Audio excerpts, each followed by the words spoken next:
আসসালামু আলাইকুম। আলহামদুলিল্লাহ, কেমন আছেন সবাই? দেশে বীভৎস গরমের মধ্যেও সময়টা ভীষণ ভালো যাচ্ছে, কারণ শিক্ষা প্রতিষ্ঠানগুলো বন্ধ থাকার কারণে মোটামুটি সবাই এখন বাসায়। ঠিক এই সময়টা আমিও বাসায়। তাদের আমার কাছে আবদার হলো ছোট ভাইদের যে উত্তরবঙ্গের বেস্ট যে হোটেল মমইন হোটেল, সেখানে তাদেরকে দুপুরের লাঞ্চে ট্রিট দিতে হবে। আমারও না করার কোনো উপায় ছিল না, সবাইকে নিয়ে যাচ্ছি সেখানে ট্রিট দেওয়ার জন্য। এই যে গাড়ি সহ সবাই রেডি। এই একটু শাই ফিল করছে। আমাদের পুরো বিষয়টা আপনাদের সঙ্গে শেয়ার করার চেষ্টা করবো ইনশাআল্লাহ। দেখতে দেখতে আমরা অলমোস্ট প্রায় চলে আসছি আমাদের কাঙ্ক্ষিত জায়গা মোমাইন হোটেলের কাছাকাছি। এখানে পিছনে যারা বসা আছে আমার ছোট ভাইরা, প্রায় সবাই ক্ষুধায় বিভৎস অবস্থা, রাত থেকে রাতে আছে অনেকের মধ্যে। এইটা হচ্ছে মোমাইনের গেট। গেট দিয়ে ভিতরে আসার পরে আলাদা একটা সৌন্দর্য চোখে পড়ে, নিরিবিলি, এবং বাম পাশে একটা বাস্কেটবল কোর্স, এবং সামনের দিকটায় গেলে হেলিপ্যাড, এবং ডান পাশটাই হোটেল। ওখানে সামনে বড় একটা খোলা মাঠ ফাঁকা, এই পাশটায় গাড়ির পার্কিং, এবং এইখানে লেখা মমইন। আর এই যে সামনের এটাই হচ্ছে হোটেল। এত বেশি অর্গানাইজড, এত ক্লিন, প্রশংসার দাবিদার। সামনের এই জায়গাটাই মূলত হেলিপ্যাড। এখানে আজকে মনে হয় হেলিকপ্টার আসবে বিকেলে, এবং এই যে লেখা আছে বিসিএল অ্যাভিয়েশন, ওই যে হ্যাঙ্গারের মধ্যে ওখানে হেলিকপ্টারটা রাখে আর কি আসার পরে। এই পাশটা কফি শপ, বাচ্চাদের খেলার জায়গা, এবং উপরেও দেখছি হোটেলের দোতলার উপরে খেলার জায়গা আছে, বাচ্চাদের প্লেগ্রাউন্ড। এই কাউন্টার থেকে ওয়াটার রাইড এবং সুইমিং পুলের জন্য এই পরিমাণ অর্থ প্রদান করে এই পাশ দিয়ে টিকিট নিয়ে হাতে স্টিকার বেঁধে ভিতরে যেতে হবে। বেশ ওয়াটার রাইডের জন্য বড় সুইমিং পুল, বড় মেশিন চলছে, ভীষণ শব্দ। যে সার্কেল ঘোরার যেটা অনেক বড় উঁচুতে, ওইটার আলাদা করে টিকিট 50 টাকা। এই পাশে লকারগুলোতে আপনার জিনিসপত্রগুলো রেখে এইখানে আপনি সুইমিং করতে নামতে পারবেন। এবং এই পাশে অনেকগুলো কিটকট দিয়ে রেখেছে আপনাকে বিচের পূর্ণ ফিল দেওয়ার জন্য। এই পাশটা ওয়াটার রাইডের জন্য, ছোট বাচ্চাদের জন্য। এটা অগভীর আর কি, পানিগুলো মনে হয় রেগুলার চেঞ্জ করে ফেলে, ক্লিন। এটা অনেকগুলো ফ্যামিলি আসছে, বাচ্চারা খেলা করছে ওই পাশটায়। এবং এই পাশটাতে আরেকটা ওয়াটার রাইড, এটা একটু বড়। সবাই ভীষণ খুশি, আলহামদুলিল্লাহ।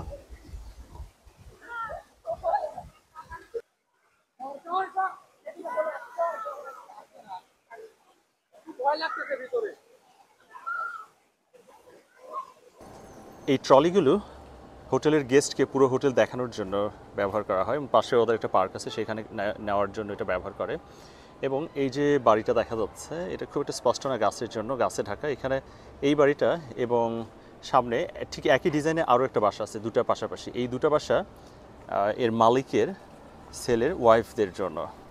এবং এই যে লম্বা লেকটা, এটা লম্বায় অনেকখানি এবং গভীরতায় মোটামুটি 7-8 ফিটের মতো, এবং এটা লম্বায় অনেক বড়, দুই পাশে নারকেল গাছে সাজানো। এবং এখানকার একটা সুন্দর বৈশিষ্ট্য হলো ভীষণ ক্লিন এবং খুবই অর্গানাইজড আর কি। পাশে ওইখানে যে একটু সামান্য একটা বাঁক আছে, তারপর থেকে শুরু হয়ে আবার লম্বা দিকে।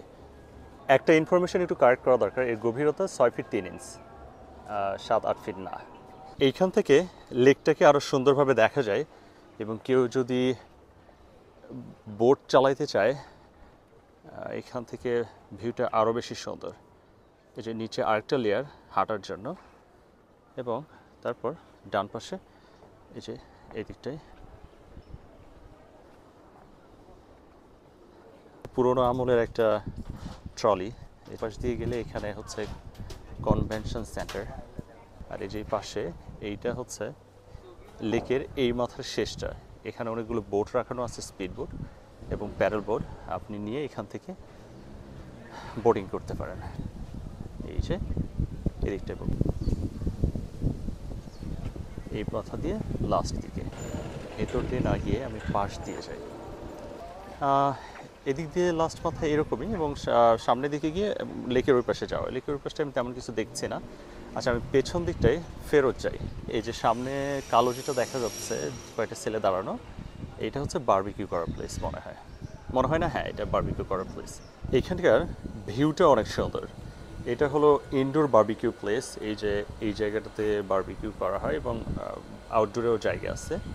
এখানের পরিবেশটাই অনেক সুন্দর। এই যে বাইরের দিকে অনেকগুলো বেঞ্চ দেওয়া আছে, এখান থেকে শুরু করে যারা ইচ্ছে করবে বাইরে বসবে এই পাশটা পর্যন্ত, এবং বারবিকিউ অ্যান্ড গ্রিল এখান দিয়ে আসার পরে থ্যাংক ইউ ভাই। এই যে এখানকার ভিউটা ঠিক এত বিউটিফুল যে আপনার ক্ষুধা না লাগলেও খাবার কোন দিক দিয়ে চলে যাবে আপনি বুঝতে পারবেন না। ওই পাশ দিয়ে ঢুকে এই পাশ দিয়ে বের হওয়া যায়।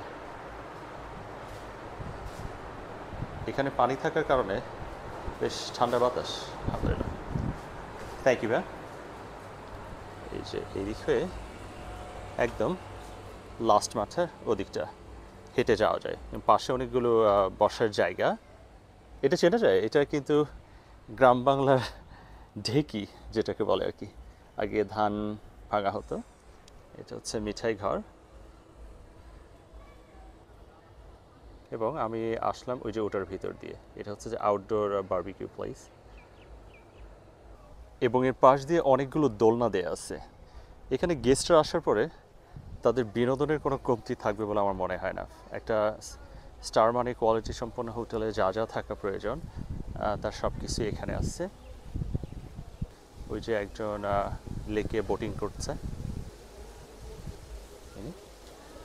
তারপরে আমি প্যাভিলিয়নের দিকটা একটু হেঁটে যাব। এত ক্লিন, খুবই ওয়েল ম্যানেজড আর কি এখানে।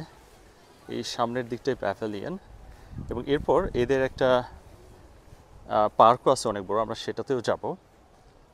এবং এমন একটা জায়গায় মানুষকে হেলিকপ্টারে স্বাদ দেওয়ার জন্য মাত্র 4,500 টাকায় হেলিকপ্টারের আয়োজন, এখানে রাইড নেওয়া খুবই রিলায়েবল একটা জিনিস। সুন্দর আয়োজনটা। এই যেটা হচ্ছে জুস বার, এবং এরপর আমরা এই দিক হয়ে চলে যাব আমাদের হোটেলে, এবং সেখানে আমরা রেস্টুরেন্টে কিছু অর্ডার করব। আজকে বুফে থাকার কথা কিন্তু খুব সম্ভবত নেই, কারণ আজকে গেস্টের অভাব, দেশের ক্রাইসিস চলছে। মমইন হোটেলের পাশাপাশি অনেক বড় একটা জায়গা নিয়ে এখানে পার্ক এবং রিসোর্ট তৈরি করছে পাশেই, করতোয়া নদীর পাশে। এটা এত বড় যে গাড়ি ছাড়া ঘুরিয়ে দেখানো সম্ভব না, এবং গাড়ি দিয়ে হলেও ভিডিওতে কাভার করাও কষ্টকর। এবং এর পাশেই করতোয়া নদী, এবং নদীর মাঝে তার এরকম করে নিয়ে গিয়ে এইখানে বসার ব্যবস্থা করেছে এগুলোতে, এবং সামনে নদীতে স্পিড বোট দেওয়া আছে। আমরা চলে আসার পরপরই মনে হয় মমইনে হেলিকপ্টারটা আসলো। স্পিড বোটে করে একটা ছোট্ট রাইড দিয়ে আসলে এবং চারপাশে ভিউটা দেখলে মনে হয় ভালোই লাগবে। দেখি যাওয়া যাক কেমন লাগে। ভাই উঠবো? আচ্ছা, বিসমিল্লাহ। ওকে,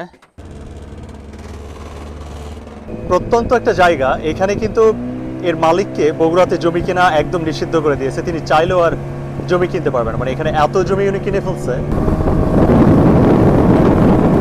পার্কের ভিতরে ঢুকে মেইন গেট ক্রস করার পরে ডান পাশে এরকম একটা ভ্রাম্যমান স্বাস্থ্যসেবা কেন্দ্র, যেখানে প্রাথমিক চিকিৎসাগুলো দেয়া হয়। ফুলগুলো অসম্ভব সুন্দর কালার, গন্ধটা সুন্দর। কাঠগোলাপ। হোটেলের ভেতরের যে ফ্যাসিলিটিগুলো পাওয়া যাবে তার একটা লিস্ট এখানে। এটা হলো হোটেলের মেইন এন্ট্রেন্স। তার বাম দিকে গিয়ে রিসেপশন লবি, আর ডান দিকে রেস্টুরেন্ট। এখানকার সিকিউরিটিটা খুবই স্ট্রং। সামনে একটা গোল চত্বরের মতো ছোট্ট পানির ফোয়ারা, যেটা স্টাফ করা আছে এখন। এবং এই পাশ দিয়ে গিয়ে, আচ্ছা এই পাশে দি গ্র্যান্ড রেস্টুরেন্ট, মুভি থিয়েটার আছে ভেতরে, তুফান মুভি চলছে মনে হয়। এই পাশটায় রেস্টুরেন্ট, এবং এখানে খুব সুন্দর করে বসার জায়গা উপরে গেস্টদের জন্য, এবং এই পাশটায় রিসেপশন। এই হলো তাদের রিসেপশন। এখানে ছোট্ট হরিণ, এবং বেশ অর্গানাইজড আলহামদুলিল্লাহ। এবং এই পাশে গেস্ট আসলে চেক ইন হওয়ার জন্য। এখান থেকে এই পাশটা ছোট্ট একটা কফি শপ লাস্ট মাথায়, এদিকটাই এরকম। এবং এ পাশ থেকে ভিউটা একদম ক্লিয়ার। এটা হলো আমাদের ওয়েলকাম ড্রিঙ্কস। যদিও আমি এখানকার গেস্ট না, কিন্তু তবুও আমাদেরকে ওয়েলকাম ড্রিঙ্কস সার্ভ করেছে রিফাত এবং আমি। এদের হসপিটালিটিটা এতটা স্ট্রং আর কি। এনিওয়ে, একটা চুমুক খেয়ে নিই। আলহামদুলিল্লাহ। আমরা এখন রেস্টুরেন্টের ভিতরটায় যাব, দেখি ইনশাআল্লাহ। আমাদের সবাই ওখানে বসানো আছে, খাবার অর্ডার করা হয়ে গেছে। এখানে প্রাইভেসির কিছু ব্যাপার আছে, কারণ লাঞ্চ টাইমে হাই প্রোফাইলে কিছু মানুষ মনে হয় খাওয়া দাওয়া করছে, যার জন্য আমি সব দিকটা ধরছি না, শুধু আমাদের পাশটায় আর কি। এদিকটা গিয়ে এই পাশটায় বুফের আয়োজন করা হয় এবং ওই যে লাস্ট মাথায় আমার সবাই বসে আছে। প্রাইভেসি জনিত কারণে আমি ডানে বামে ঘোরাতে পারছি না, সরি। এই হচ্ছে আমাদের সবাই খাবার অর্ডার করা হয়ে গেছে। হ্যাঁ প্লিজ একটু সার্ভ করবেন। এখান থেকে 4টা টেবিল, সবাই বেশ হ্যাপি আলহামদুলিল্লাহ। এরা সবাই পানিতে বেশ লাফালাফি করছে, ক্ষুধার পরিমাণটাও বেশি, অস্থির হয়ে গিয়েছিল। খাবার এসে একটু মনে হয় স্বস্তি। সবার খাবার শেষ হয়ে যাচ্ছে, আমি আর অপেক্ষা না করি। ভালো থাকবেন সবাই, কথা হবে পরের ভিডিওতে। আল্লাহ হাফেজ।